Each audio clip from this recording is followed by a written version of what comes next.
Bienvenue dans votre journal de 13 heures sur la télévision togolaise. À la une de l'actualité, un nouveau document, outil produit par l'Agence nationale de la cybersécurité, désormais disponible. Un document stratégique qui vient donner plus de détails sur les objectifs, les priorités et les actions visant à renforcer la sécurité numérique du Togo.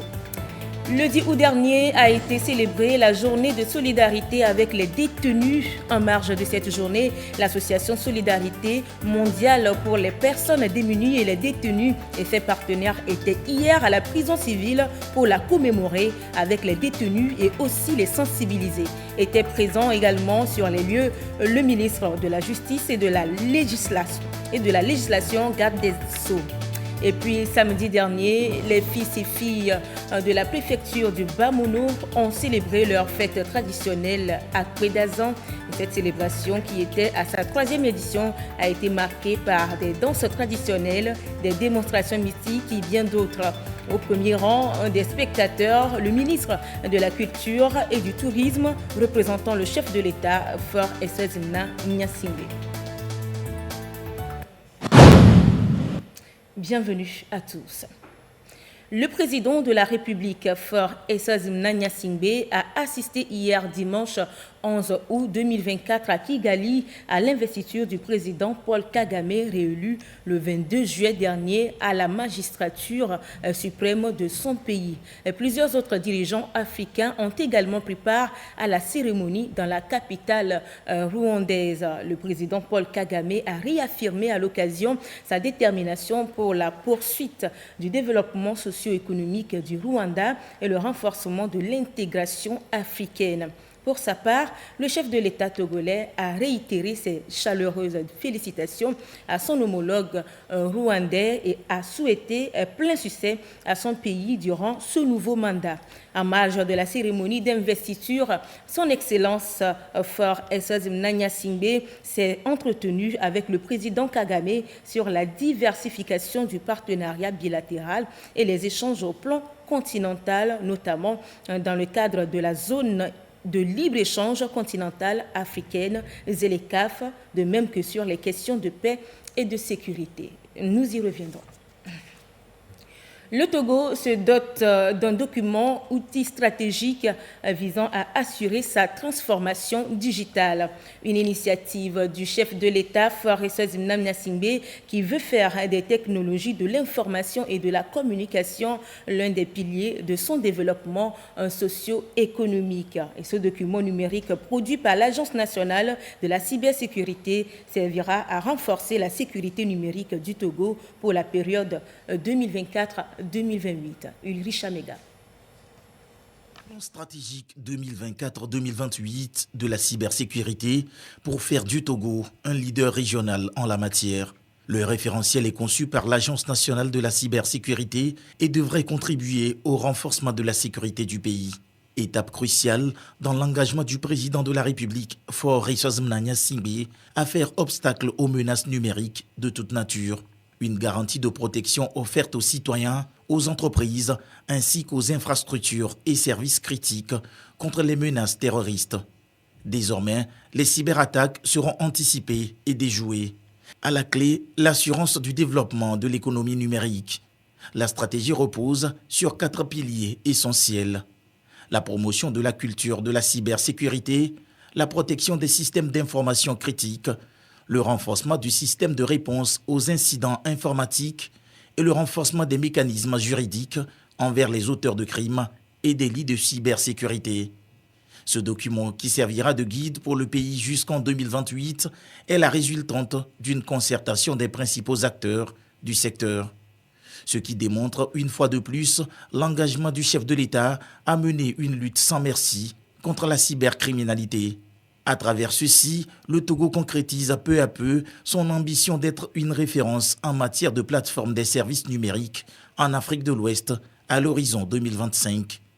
Le pays se place d'ailleurs dans le cercle restreint des nations africaines capables d'assurer par elles-mêmes leur cybersécurité. Résultat de la création du Centre national de réponse aux incidents de cybersécurité, CERT.TG, opéré par Cyber Defense Africa CDA, pour surveiller et évaluer les risques cyber. Sa mission, identifier, analyser et contrer les cybermenaces auxquelles fait face le Togo. Rien qu'en 2022, le centre a traité 308 incidents, dont 131 positifs. Le facteur humain étant une composante essentielle du dispositif de sécurité des systèmes d'information, le pays s'emploie à proposer des solutions à travers le site CERT.tg, des conseils et solutions efficaces afin de protéger les entreprises, les administrations et les données personnelles. Il est clair qu'avec les avancées technologiques, de nouvelles menaces émergent, nécessité d'une plus grande vigilance. Le président de la République s'active au quotidien pour rechercher les voies et moyens afin d'y faire face. Ce qui lui a valu le prix de champion pour la cybersécurité en Afrique, une reconnaissance de la Commission économique des Nations Unies pour l'Afrique. Le Premier ministre a reçu les ambassadeurs et chargés d'affaires du Togo à l'étranger. Ils sont venus exposer au chef du gouvernement le rapport des travaux de la conférence diplomatique initiée à leur intention. Le point avec Yves Agbevivi. Après leur édification sur les nouvelles orientations du pays impulsées par le chef de l'État et leur visite de terrain auprès des populations du Septentrion, les ambassadeurs et chargés d'affaires du Togo à l'étranger, réunis à Lomé, reçoivent ici, à la primature, les conseils du Premier ministre Victoire Siremeho Tomega Dogbe, chef du gouvernement, qui a reçu, au nom du président de la République, Faure Eswazini Gnassingbé, le rapport de la conférence diplomatique et des doléances des ambassadeurs et chargés d'affaires.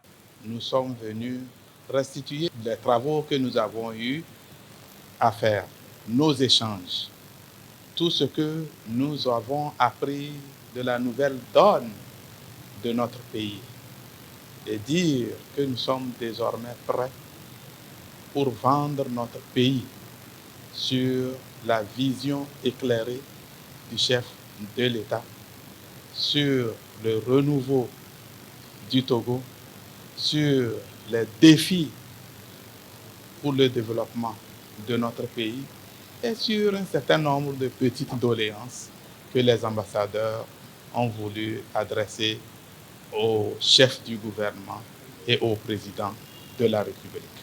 Nous sommes heureux d'avoir eu une oreille très attentive du chef du gouvernement. Outre des éclaircissements qu'elle a apportés, le chef du gouvernement a invité les diplomates à davantage de rigueur et d'avoir du tact dans l'exercice de la mission à eux confiée. Le chef du gouvernement a souhaité qu'il soit des porte-parole du Togo à l'extérieur, des porte-parole loyaux, des porte-parole courageux, des porte-parole dynamiques et proactifs pour l'intérêt du pays à l'étranger. Nous sommes très satisfaits. La preuve, tous les chefs de mission en ont témoigné. Donc c'était important de les réunir ici pour qu'ils puissent par eux-mêmes toucher du doigt les avancées du pays. De la nouvelle constitution à la gestion efficace d'une ambassade, en passant par la feuille de route gouvernementale, les 9 modules développés aux diplomates togolais à l'étranger font désormais de ces derniers des porte-paroles aguerris pour défendre les politiques et orientations du pays à l'extérieur. Rencontre régionale des jeunes, activités et mouvements d'action du Cameroun, de la Côte d'Ivoire, de la Mauritanie et du Togo sur les questions de planning familial et de la santé sexuelle reproductive. Une activité Expand Planning Familial financée par l'UCED en collaboration avec le ministère en charge de la santé. Il est question de mobiliser les jeunes de ces pays en tant qu'agents de changement, renforcer leur connaissance sur ces questions et pour que ces derniers puissent jouer un rôle de premier plan au niveau de chaque pays. Nous y reviendrons en détail dans nos éditions à venir. L'Afrique est aujourd'hui confrontée à une crise de santé publique, le commerce de médicaments de contrefaçon.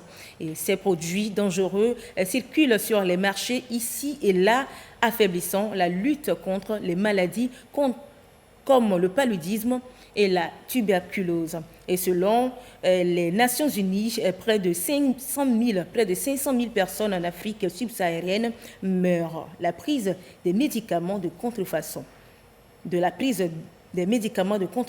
Suivez plutôt. Le trafic de médicaments reste un problème mondial, également répandu à l'échelle du continent africain. Les régions rurales de l'Ouganda sont particulièrement vulnérables. Dans ces zones où le paludisme est l'une des principales causes de décès, des chercheurs ont découvert que 19% des 74 lots de traitement étaient des médicaments contrefaits. Le fait qu'une personne atteinte de paludisme puisse être exposée à des médicaments qui n'ont pas le bon contenu augmente la probabilité que cette personne ne se remettra pas de cette maladie. Selon les Nations Unies, près de 500 000 personnes en Afrique subsaharienne meurent chaque année à cause de médicaments contrefaits. Alors que l'Afrique déploie des efforts considérables pour réduire la charge de morbidité, les progrès durement acquis par le continent sont réduits à néant par la propagation de médicaments de qualité inférieure. Il est urgent de renforcer les lois et les politiques d'importation de médicaments avant que la situation ne devienne incontrôlable. L'Afrique importe 95% de ses médicaments de l'Union européenne et d'Asie. D'après les recherches, la plupart des contrefaçons proviennent de l'Inde et de la Chine, ce qui aggrave une situation qui s'est transformée en urgence de santé publique. Pour faire face à ce fléau, l'autorité nationale ougandaise qui réglemente les médicaments s'efforce de trouver une solution. Nous disposons également d'une solide surveillance post-commercialisation. Les produits que nous mettons sur le marché sont suivis par des équipes qui utilisent une méthodologie approuvée au niveau international et prélèvent régulièrement des échantillons que nous testons dans notre laboratoire. Les produits qui échouent au niveau du marché sont collectés.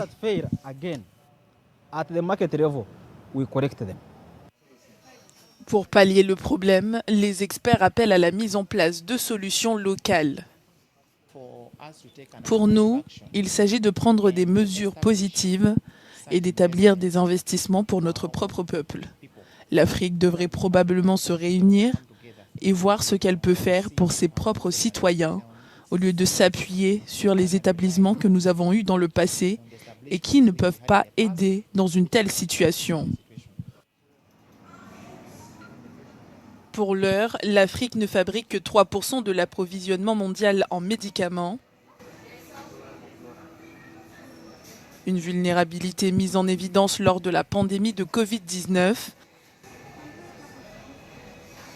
Le développement d'une industrie bien réglementée pourrait permettre aux pays africains de sauver de nombreuses vies. Au Togo, les étudiants de Africa Career Training School sont désormais prêts à se vendre sur le marché de l'emploi. Ils ont fini leur formation. À l'occasion des 10 ans de l'Institut, 66 récipiendaires ont reçu leur attestation de fin de formation. Mauko Arianor et Gira Lagoudou nous donnent les détails. C'est acté. Ces 66 récipiendaires ont désormais une nouvelle corde à leur arc. Formés sur une durée de 6 mois pour certains et 9 mois pour d'autres à Africa Career Training School sur différents modules, ils sont appris en entier de compétences pour faire valoir leurs acquis sur le marché de l'emploi. C'est un aboutissement au bout de longue haleine, de 9 mois de dur labeur quand même. C'est une joie très immense pour moi. Donc je remercie Dieu à travers les professeurs chevronnés que le centre a pu mettre à nos dispositions. On a mené cette formation jusqu'au bout.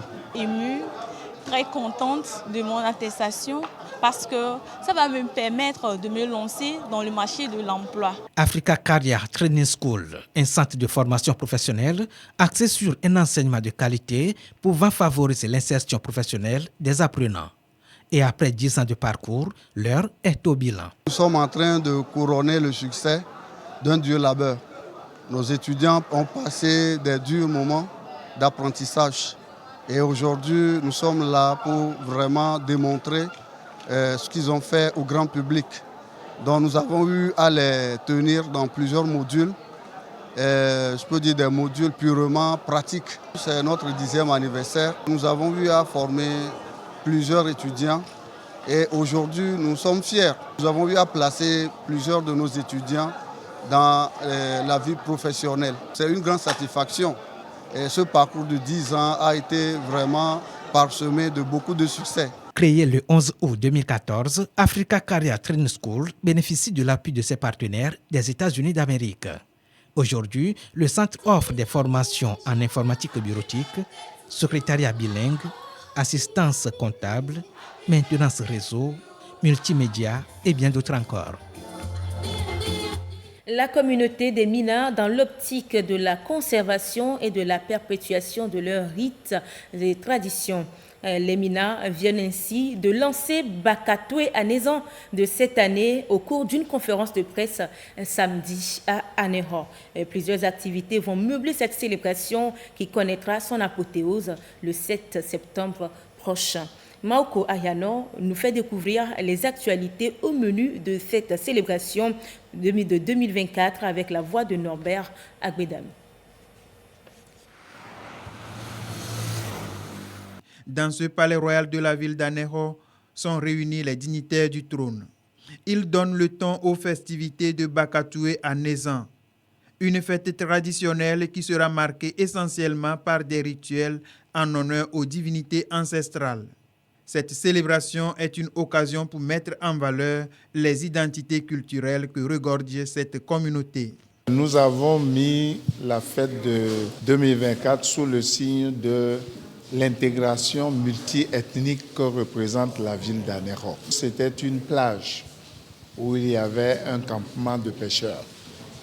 Mais ce sont nos ancêtres qui l'ont viabilisé pour transformer le site progressivement en ville, au point qu'elle a été 2 fois capitale du Togo. Il n'y a pas de famille où vous ne verrez pas ce mélange-là dans Anéro qui appartenait au plat depuis le 15e siècle. Une série d'activités sont prévues pour donner un cachet spécial à cette célébration. Nous avons 3 grands rites qui vont meubler l'événement. Il y a le Tchessidodo, ensuite les offrandes à la mer et à la lagune, et puis le carnaval festif qui va de Glency à Pouloupa. Bakatoué à Nézan est un moment de reconnaissance aux divinités de la mer et de la lagune. Cette 8e édition est axée sur l'intégration multiethnique, une richesse instaurée par les pères fondateurs. L'apothéose est prévue pour le 7 septembre 2024. D'Anéro, je vous amène dans la préfecture du Bamono. Là, les fils et filles d'Afania ont célébré à Kpédazan leur fête de retrouvailles qui est à sa 3e édition. Danse traditionnelle, démonstrations mystiques et autres activités ont marqué l'événement. C'est une célébration qui a mobilisé plusieurs autorités, dont le ministre de la Culture et du Tourisme, Norbert Agbedam. Connu depuis les temps immémoriaux sous le nom de Djaouzan, à Kpédazan dans le Bamono est une fête de retrouvailles des fils et filles de cette localité. Une fête des moissons qui revêt un caractère particulier et spécial. Danse traditionnelle, démonstration mystique devant les populations, une illustration de la conservation du riche patrimoine du terroir.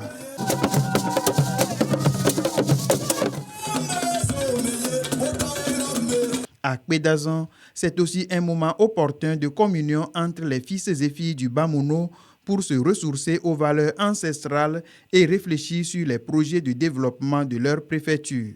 L'éducation est au cœur de cette édition, d'où le thème « Dans la paix et la cohésion, soutenons l'éducation des enfants ». Pour les filles et fils de la préfecture, je les exhorte à porter leur pierre à la construction de l'édifice que nous sommes en train de mettre sur terre. Monsieur le ministre, permettez-moi de vous prier de transmettre à son Excellence M. Faure Essozinam Gnassingbé, président de la République, le soutien de toute la population du Bamono et le sentiment de reconnaissance qui anime cette population vis-à-vis de ses efforts pour le développement de notre beau pays, le Togo.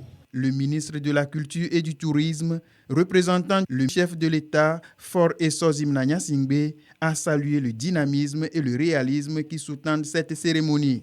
Il a également réitéré l'engagement du chef de l'État à répondre aux préoccupations des populations en faisant de la culture un facteur d'affirmation de leur identité. Je vous invite à soutenir le gouvernement dans la mise en œuvre de sa politique culturelle en perpétuant cette fête tant dans l'espace que dans le temps, en participant massivement à la vie culturelle de votre communauté, en faisant de cette manifestation un produit touristique de choix structuré en chaîne de valeur génératrice d'emplois et de bien-être social et économique. Pour immortaliser cet événement, un bâtiment de 2 classes équipé de tables-bancs a été remis au CEG d'Agomenglouzou. Les 10 meilleures filles de la préfecture du Bas-Mono qui ont brillamment décroché leur bac ont été primées. Elles ont bénéficié chacune d'une enveloppe financière pour poursuivre leurs études supérieures. Pour finir en beauté cette célébration, des mets locaux ont été dégustés à cette occasion pour exhiber les talents culinaires de la préfecture du Bas-Mono. Ils sont en prison mais méritent d'être célébrés.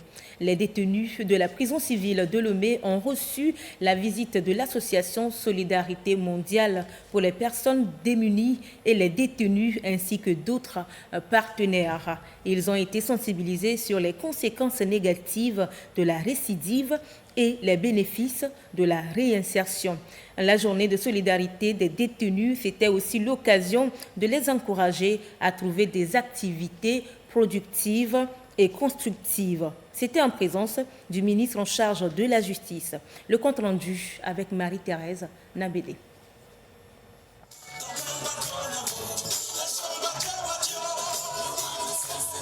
King Messan et d'autres artistes redonnent un peu de joie aux détenus de la prison civile de Lomé. L'association Solidarité mondiale pour les personnes démunies et les détenus, SMPDD, et la direction de l'administration pénitentiaire et de la réinsertion veulent, à travers ces instants de solidarité, sensibiliser les détenus au danger de la récidive et les encourager à devenir des acteurs de développement dans leur communauté à travers le choix d'un projet de vie. C'est donné pour mission de réinsérer les détenus. Un détenu, un projet de vie. Après leur sortie, il devient quoi? On s'est orienté aussi sur le côté plaidoyer pour l'amélioration des conditions de détention au Togo. Ils ont été informés qu'il y a une vie après la prison, qu'ils ne doivent pas désespérer et qu'ils doivent se dire que ceux qui sont dehors comptent toujours sur eux afin que ce Togo soit construit par tout le monde. Le garde des Sceaux, ministre de la Justice et de la Législation, Mipambo Namchougli, était de la partie. Il a réitéré le soutien indéfectible du chef de l'État, Faure Essosim Nanyasingbe, aux détenus. Ému et inspiré, l'artiste Almok a imploré la miséricorde de Dieu pour qu'il favorise la réinsertion de ces détenus après leur départ du monde carcéral. Cette visite a augmenté l'humanité en moi. Et donc, le message d'espoir que moi je tiens à adresser aux prisonniers, c'est déjà que Dieu les encourage, que Dieu les fortifie. J'ai confiance, j'ai dormi, je lui ai donné mon âme même. On est couché, on a causé. À 5 heures, ils sont venus le chercher. Il dit, ils sont venus te remplacer. Il dit, oui. Il dit, votre société là bien. Il dit, non. De mon vivant même, j'étais vigile. C'est parce que dans ma mort, je continue. L'orchestre des pénitenciers a aussi tenu en haleine le public tout au long de l'événement.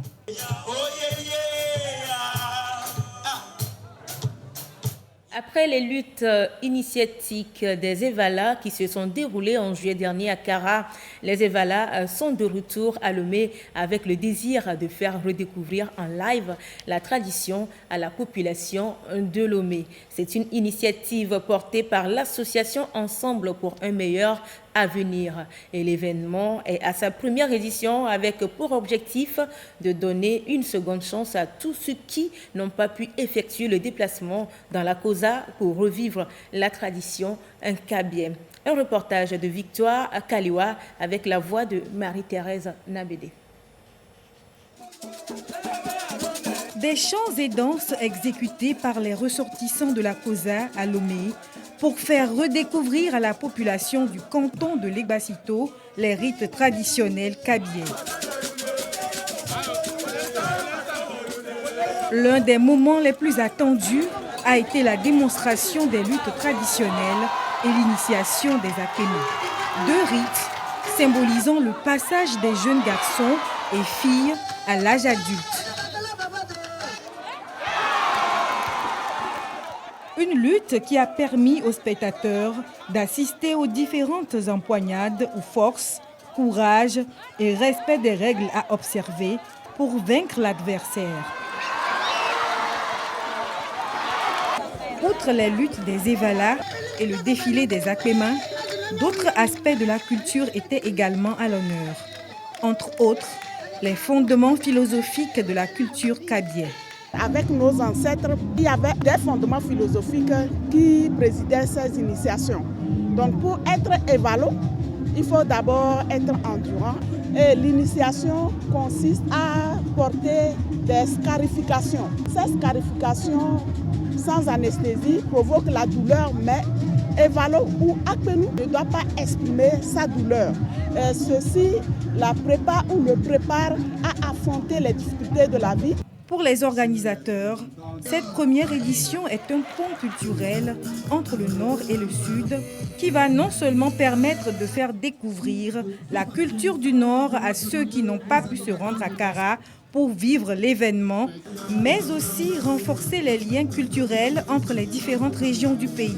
Cet événement ne vient pas délocaliser les traditions et voilà, c'est pour inciter la population et la jeunesse pour qu'ils aillent voir, vivre l'ambiance qui se fait vraiment dans le pays kabyé. Il y a certains de nos frères qui n'ont pas la possibilité de rentrer dans le mois de juillet pour célébrer cette fête-là avec nos frères et sœurs du village. Nous nous sommes dit qu'il faut faire des efforts pour rapprocher l'événement auprès des populations. La première édition vient d'avoir lieu. Le retour des Evala s'annonce déjà comme un rendez-vous annuel incontournable pour tous les amoureux de la culture et des traditions. Un héritage à conserver pour des générations futures. Fin des Jeux olympiques Paris 2024. Le bilan des nations africaines a été dressé, 39 médailles, dont 13 en or pour le continent.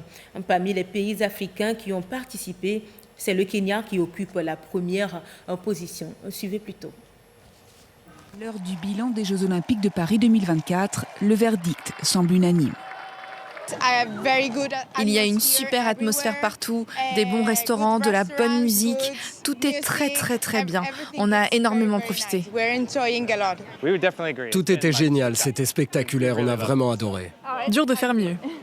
Plus surprenant, les Français eux-mêmes qui semblent avoir mis de côté leur réputation de râleurs, eux aussi emballés par une expérience inoubliable aux côtés des athlètes français.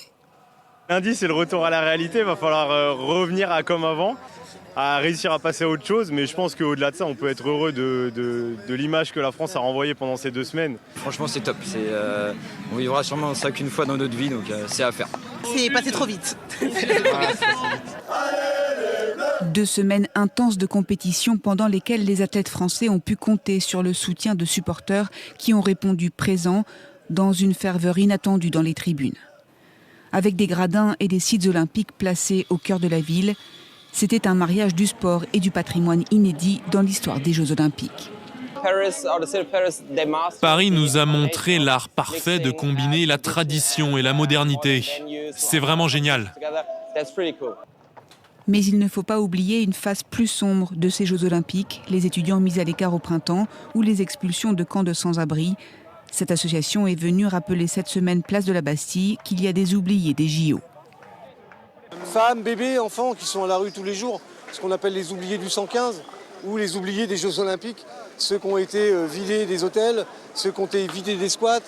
Si Paris est la première star de ces Jeux Olympiques de Paris 2024, il n'en reste pas moins que 5000 sans-abri ont été déplacés vers d'autres régions françaises dans des logements temporaires. Je vous fais à présent lecture des numéros gagnants de Loto Diamant, tirage numéro 1225 du 12 août 2024. Les numéros sont les suivants: 19, 53, 71, 85, 82. Je reprends: 19, 53, 71, 85, 82. Fin de cette édition. Merci à vous de l'avoir suivi.